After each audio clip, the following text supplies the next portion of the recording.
Estados Unidos zeram tarifa para café, cacau e especiarias em acordos com parceiros alinhados e deixa Brasil apreensivo, já que o status ainda precisa ser negociado. E mas a gente vai ver também, após tarifaço, a exportação brasileira de café cai e a Alemanha se torna maior compradora. Mas será que a Alemanha dá conta desse volume todo de produção? E quem são os outros países que podem se tornarem possíveis compradores do Brasil? Essa e outras notícias nós vamos ver agora, mas antes de tudo, se inscreva no canal, deixe esse like, não se esqueça que a gente posta vídeo aqui todo santo dia para te manter muito bem informado. Então, vamos lá. Diante do que aconteceu, os Estados Unidos foram lá e zeraram, como já tinha falado, zeraram essas tarifas para os países que estão alinhados. Qual é a vantagem disso? Muitas, né? Já que imagina você tá fazendo negociação onde não há tarifas. E detalhe, não só essas tarifas foram excluídas, mas também não tem essa questão de risco de tarifas secundárias. E isso está assombrando outros países, inclusive o Brasil, já que o Brasil fez questão de, ao invés de oferecer um acordo, ofereceu jabuticabas para o Trump. Eu já disse aqui em outros vídeos que eu não concordo com essa forma de negociação. Eu acho que tarifas são ruins, o povo americano também não está gostando muito, mas foi a forma que o Trump encontrou, né, a equipe econômica do Trump encontrou para poder estar fazendo essas negociações. Então, o que a gente vai fazer? Vai tentar fazer alguma negociação para encontrar o denominador comum para chegar num acordo que seja benéfico ou pelo menos menos prejudicial para cada um dos lados. O que aconteceu? Vão oferecer um acordo? Não, vão oferecer jabuticaba. Foi o que o Lula fez, né? Vamos lá. A ordem executiva de 5 de setembro, né, que foi recente, né, amplia a lista de produtos com isenção para países que fecharem acordos recíprocos com os Estados Unidos. Café, cacau, frutas tropicais, chás e especiarias entram no pacote, mas o benefício ao Brasil ainda depende de negociação, ou seja, o Lula não quer negociar. Eu já falei aqui em outros vídeos que a diplomacia brasileira já entrou em contato com o Lula, conversou, Lula, faz lá a ligação, pelo amor de Deus, faça aí, conversa com o Trump. Não, ele resiste à ideia. Por quê? Porque o plano do Lula é nos afundar. É isso que ele quer. Ele não quer outra coisa. Ele quer afundar o Brasil. E ele quer só fazer o quê? Ser dependente ainda mais de países autoritários, né? Regimes autoritários. Mas isso aí é normal, a gente já sabe, né? Infelizmente, com essa dobra de aposta, a gente vai indo pro buraco junto com ele, né? Quer dizer, junto não, né? Que o Lula tá rico, né? Os Estados Unidos publicaram em 5 de setembro uma ordem executiva que altera regimes de tarifas recíprocas e abre isenção, né? Tarifa zero para uma série de produtos quando houver acordo com parceiros alinhados dos Estados Unidos. A medida que entrou em vigor em 8 de setembro atualiza anexos com os itens elegíveis e estabelece um procedimento para aplicar reduções nos acordos de comércio e segurança, porque isso aí é vantajoso. Ora, se os acordos foram fechados, vamos pegar alguns itens aí, vamos fazer uma isenção, porque aí é ruim para vocês, tá? Mas pelo menos vamos dar essa negociada para ficar estável, né? Ficar, é claro, os Estados Unidos falando isso, nós somos quem está colocando essas tarifas, então eu quero ganhar mais, mas a gente dá uma ajeitadinha aí para poder ficar bom para vocês também. É assim, as coisas são feitas dessa forma, entendeu? É igual, por isso que chama-se o mercado internacional, porque esse mercado ele funciona através de negociações. E quanto mais parceiros nós temos, melhor são as negociações. É assim em todo o mercado. Imagina só se você vai numa feira e só tem uma pessoa vendendo tomate, uma pessoa só vendendo couve. Imagina o preço que seria desses alimentos. Ele poderia botar o preço nas alturas. Por quê? Porque só ele vende.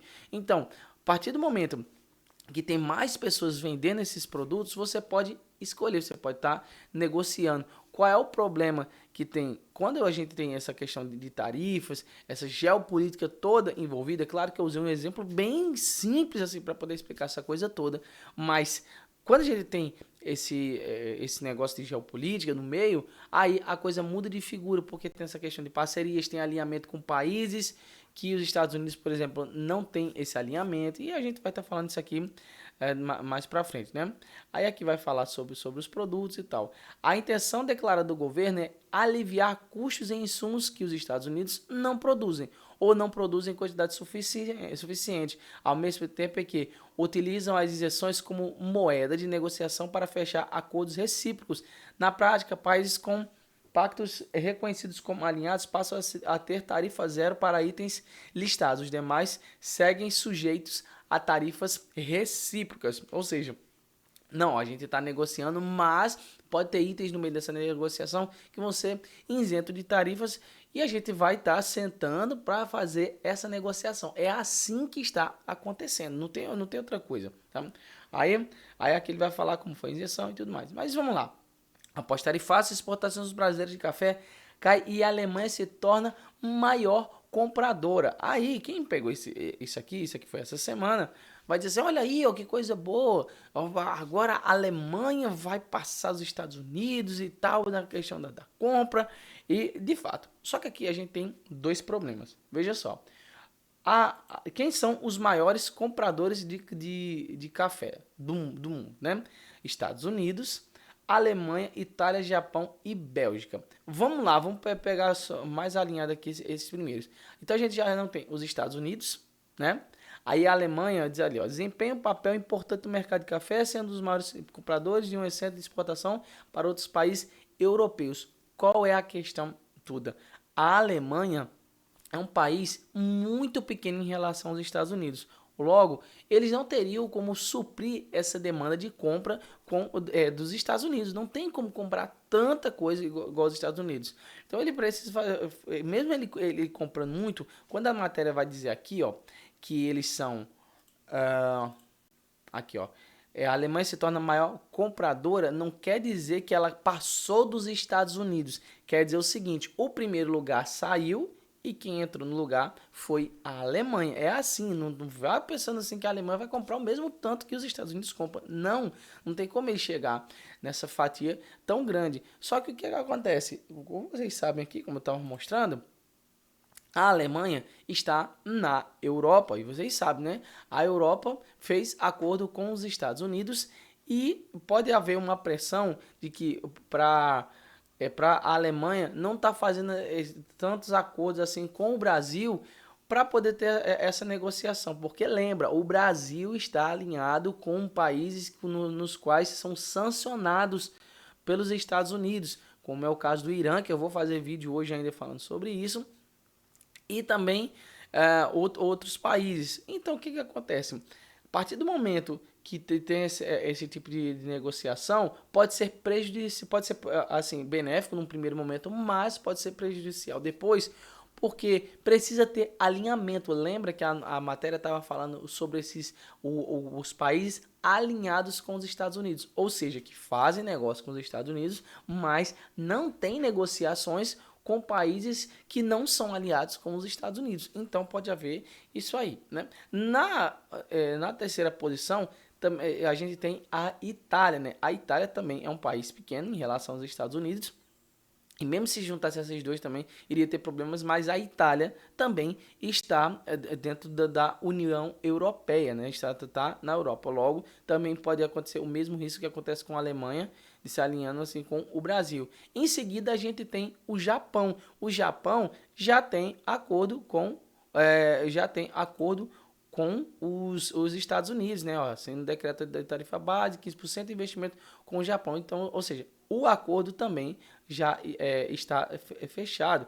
Então aqui você lembra também que a Itália, Itália saiu do acordo comercial entre Estados Unidos e União Europeia e espera mais detalhes. A Itália também já está alinhada com os Estados Unidos, porque também está alinhada, obviamente, com a União Europeia. O que resta para nós? O que resta para nós é a opinião do Lula, né? O que o Lula quiser vai acontecer aqui pra gente e tudo mais.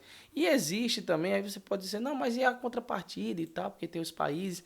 Essa aqui é a lista dos países que são produtores, maiores produtores de café no mundo, né? Brasil, Vietnã, Colômbia, Indonésia, Etiópia e Honduras. Aí você pode até dizer, mas o inverso também pode acontecer com os Estados Unidos, já que não tem países suficientes para poder fazer essas negociações. O problema é que não existe essa mesma contrapartida no caso dos compradores de café. Tu percebe? Este é o grande problema. E claro, a gente vai acabar, mesmo que isso aqui seja uma esperança num primeiro momento, mas isso causa um desconforto muito grande. Qual é o grande problema? Porque não tem como suprir essa demanda. E aí o que vai acontecendo pra gente? Vai acontecendo que a gente vai ficando com o pior. Lembra lá no começo, lá em julho, quando estava falando desse tarifaço, eu sempre estava falando sobre isso.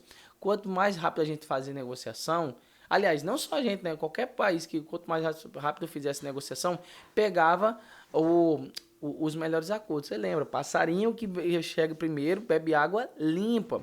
Então, os países que chegaram primeiro fazendo esses acordos, como foi o caso da União Europeia, teve a Indonésia também, eles puderam tá pegando coisas melhores. Quem vai ficando por último, vai ficando com assim, os pelo menos, entendeu? Só que o caso do Brasil é além desses dois primeiros. O caso do Brasil é que o Brasil não tem acordo com os Estados Unidos. Ele não quer acordo com os Estados Unidos. Ele quer afundar, sabe? E capitaneado por quem? Pelo Lula. O Lula tá levando a gente para esse buraco. Claro, não é, como eu já disse, falo mais uma vez, não é a maneira mais apropriada, mas foi a maneira que os Estados Unidos fez para poder beneficiar a própria nação. Então, o que é que vai fazer?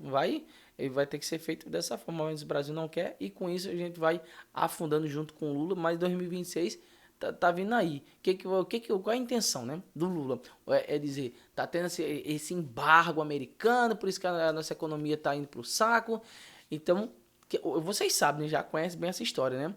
Aconteceu a mesma coisa com Cuba, com Venezuela, só que acontece?